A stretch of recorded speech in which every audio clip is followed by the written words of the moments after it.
അല്ലാണ്ട് നിങ്ങൾക്ക് ഈ ഇത് വെച്ചതിൽ ഒരു ലാഭമല്ല. കാരണം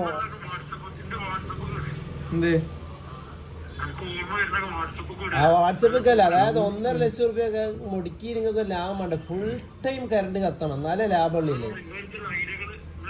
ഐഡിയ എന്ന് പറഞ്ഞാൽ ഞാൻ പറഞ്ഞ ഏറ്റവും കറണ്ട് ഐസ്ക്രീം വെക്കുക.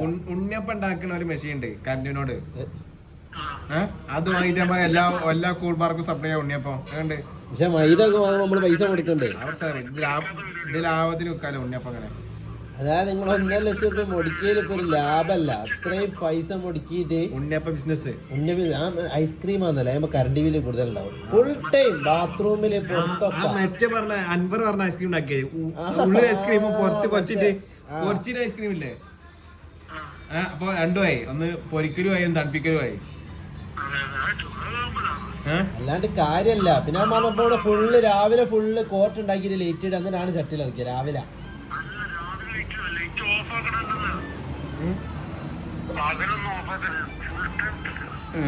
അതാണ്, അല്ലാണ്ട് കാര്യല്ല. വേറെ AC ഇടുമ്പോ വാതിൽ തുറന്നിടണോ ജനലും? അത് ശരിയാ. അല്ല, വാതില് തുറന്നിടണോ? പുറത്തേക്ക് പോട്ടെ. അല്ലാണ്ട് പുറത്തെ ഹ്യൂമിഡിറ്റി ഒക്കെ കുറയട്ടെ. പുറത്ത് ഭയങ്കര ഹ്യൂമിഡിറ്റി, അമ്മക്ക് ലാഭം വരട്ടെ.